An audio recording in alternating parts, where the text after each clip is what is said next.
The clink of champagne flutes felt like tiny shards of ice against my skin, each one a reminder of where I stood, or rather, where they wanted me to stand, outside the inner circle, on the periphery of their manufactured joy. They were so busy celebrating themselves, the happy couple, the perfect union, that they'd forgotten I was even in the room, a forgotten piece of furniture in their meticulously arranged tableau. Or worse, they remembered, but only as a prop for their private amusement, a convenient target to sharpen their wit against. The air was thick with a saccharine sweetness, a cloying perfume of congratulation and self-congratulation that felt suddenly, unbearably false, like a cheap imitation of genuine happiness.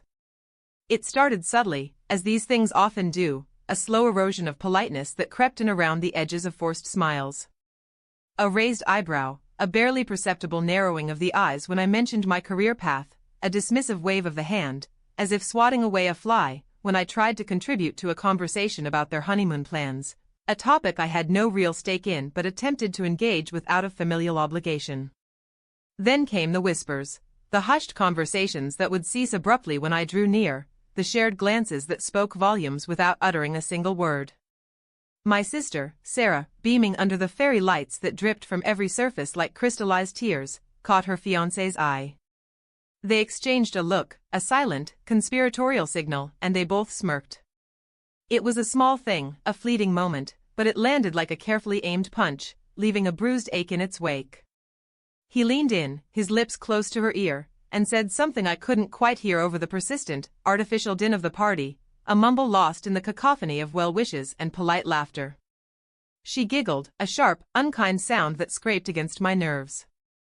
Then, the direct volley, delivered with the practiced precision of someone who had honed their barbs over years of casual acquaintance. "Oh, still doing whatever it is you do, darling?" My sister's voice, dripping with an ostentatious concern that was entirely fabricated, seemed to echo in the sudden, brief lull in conversation. Her smile was fixed, a brittle mask that didn't quite reach her eyes.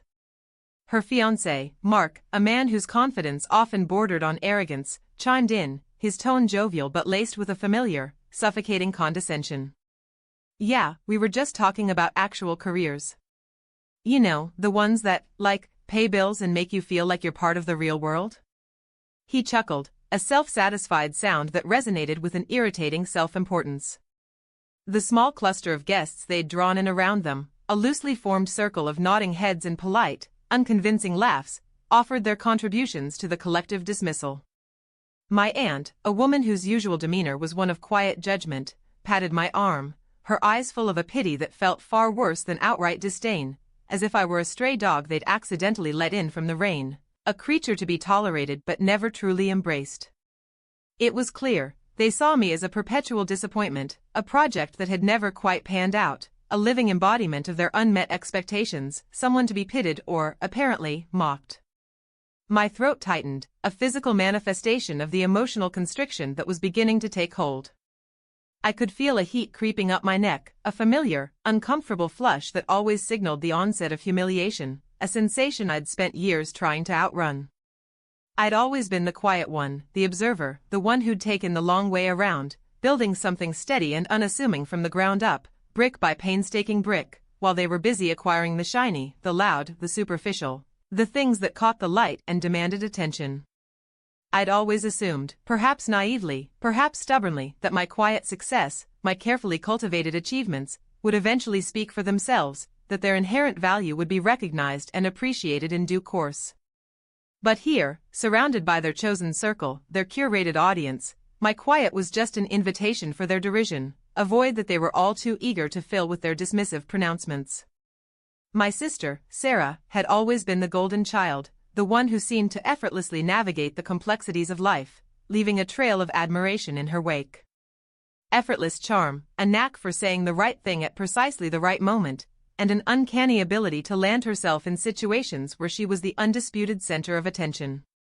Her fiancé, Mark, was cut from a similar cloth, all polished surfaces and an easy, unearned confidence that projected an aura of assured success. They were the epitome of the successful young couple, their lives a perfectly curated Instagram feed of exotic vacat ions, designer labels, and public displays of affection that felt more performative than genuine. And I, apparently, was the drab, forgotten background character in their perfect, manufactured narrative, the unsightly smudge on their otherwise flawless canvas. I tried to steer the conversation back, to inject a semblance of normalcy, a desperate attempt to salvage a shred of civility from the wreckage of their thinly veiled contempt. Actually, my latest project has been quite interesting. We've been working on, I started, my voice a little too loud, a little too eager, betraying my unease. But Mark, with a dramatic flourish that would have been comical if it hadn't been so pointed, cut me off with a theatrical sigh. Right, the interesting projects. Fascinating. Look, the happy couple needs to mingle. Don't you have some important work to get back to? He winked at Sarah, a smug, knowing gesture, and she squeezed his arm in response, her gaze fixed on me, a glint of something undeniably triumphant in her eyes, a predatory gleam that chilled me to the bone. That was it. That was the moment the dam broke, not with a dramatic roar of protest, but with a silent, chilling click, like a lock snapping shut, sealing off a part of myself I'd long tried to protect. The carefully constructed composure I'd maintained for years, the one that allowed me to navigate family gatherings where I always felt slightly out of step, like a foreigner in my own homeland, shattered into a million irreparable pieces. I looked at them, at the smug satisfaction etched on their faces, the easy cruelty masked as humor, and a profound sense of weariness washed over me, a bone-deep exhaustion that had been accumulating for years. I was tired of being the underappreciated one, the one whose efforts were dismissed with a wave of the hand, the one whose quiet life was apparently an open invitation for scorn and ridicule. I didn't raise my voice. I didn't make a scene, no dramatic outburst to punctuate my distress. Instead, I took a slow sip of my lukewarm champagne, letting the chill settle in my stomach, a cold counterpoint to the heat still simmering on my neck. I met Sarah's gaze, then Mark's, holding their shallow amusement at bay with a steady, unwavering stare. Their smiles faltered slightly, sensing a subtle shift in the air, a tremor in the carefully constructed reality they inhabited, a shift they couldn't quite define but instinctively recognized as a threat. You know, I said, my voice calm, almost conversational, a deliberate contrast to the turmoil churning within me, it's funny you mention actual careers and paying bills. I was actually on my way here from a rather productive meeting. I paused, allowing the silence to stretch, to hang heavy in the air, letting them anticipate whatever mundane excuse I was about to offer for my perceived inadequacy, their minds no doubt conjuring images of a soul-crushing job in a cubicle farm. It was with the board of directors, I continued, my gaze sweeping across their faces, meticulously noting the flicker of confusion, the dawning unease that began to creep into their expressions.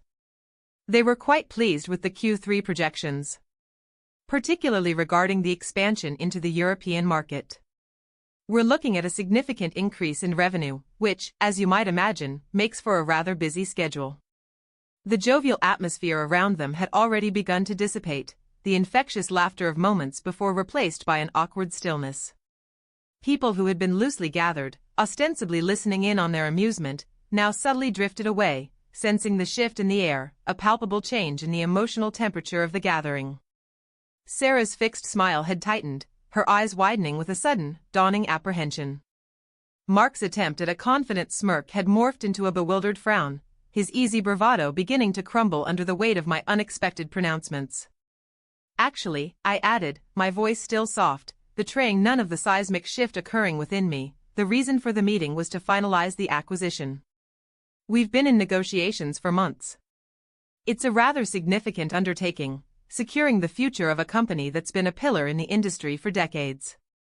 I took another slow sip of champagne, savoring the slightly bitter taste, the ice having almost entirely melted now, leaving behind a watery, diluted sweetness.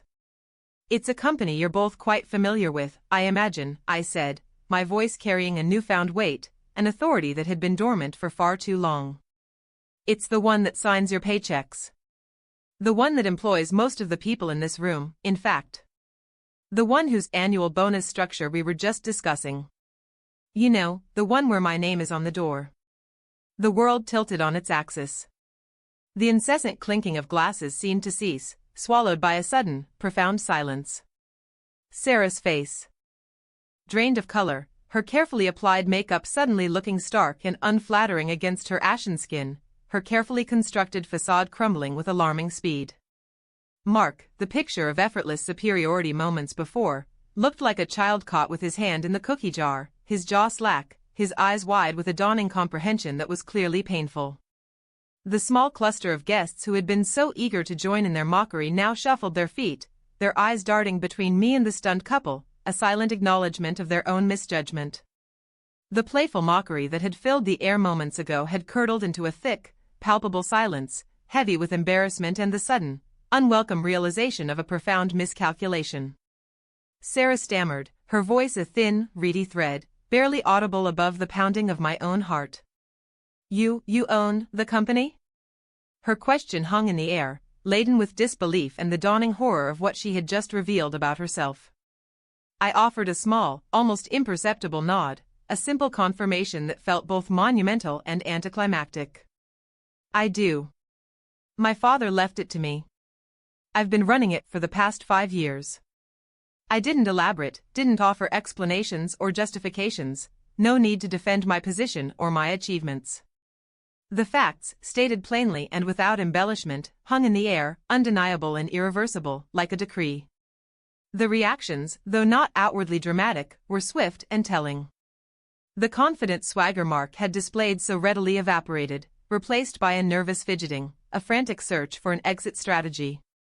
He avoided my gaze, his eyes scanning the room as if searching for a portal to another dimension, anything to escape the suffocating reality of his own ignorance. Sarah, after her initial shock, seemed to shrink, her earlier vivacity replaced by a deep, mortified flush that spread across her face and neck, a testament to her profound embarrassment. The guests who had been so eager to join in their mockery now looked deeply uncomfortable, their fleeting alliances dissolving as quickly as they had formed, their superficial conviviality replaced by a desperate need to distance themselves from the unfolding humiliation. Some offered strained apologies for having to leave early, citing vague prior commitments, their words tumbling out in a rush of insincere regret. Others simply melted into the crowd, their faces etched with a mixture of awkwardness and dawning respect, a respect that had been conspicuously absent moments before, a respect that was born not of affection but of a sudden, potent realization of power. Later, as I was making my way towards the exit, the party winding down, Sarah approached me, her movements hesitant, her earlier confidence completely eroded. Her eyes were red-rimmed, her voice husky with unshed tears. I don't know what to say." I looked at her, at the raw vulnerability exposed by the sudden reversal of fortune, the carefully constructed facade of superiority now in ruins. "There's nothing to say," I replied, my voice devoid of emotion, a quiet pronouncement that offered no comfort, no absolution. "Just try to be a little kinder. And perhaps a little more informed, next time." The words were a gentle admonishment, a quiet lesson learned, but delivered with an unshakable finality. The drive home was quiet, the city lights blurring into streaks of color against the darkening sky. There was no surge of triumph, no cathartic release of pent-up emotion, no triumphant cackling at the discomfiture of my tormentors. Just a deep, quiet certainty, a sense of self-possession that had been a long time coming. The night had been a stark reminder, an unwelcome but necessary lesson, that respect isn't always earned through hard work and quiet dedication alone. Sometimes, it needs to be inconveniently revealed, a sudden flash of brilliance to illuminate the shadows of ignorance. The whispers would continue, I knew, the inevitable consequence of any significant shift in perceived social hierarchy, but they would carry a different tone now, a hushed reverence rather than mocking disdain. They would be about me, yes, but not as the subject of derision. They would be about the quiet force that had been underestimated for so long, finally making its presence undeniable, its power irrefutable. The echo of their mocking laughter was already fading, replaced by the quiet hum of a different kind of reality, one where appearances were no longer enough, where substance, finally, had proven itself to be the ultimate currency.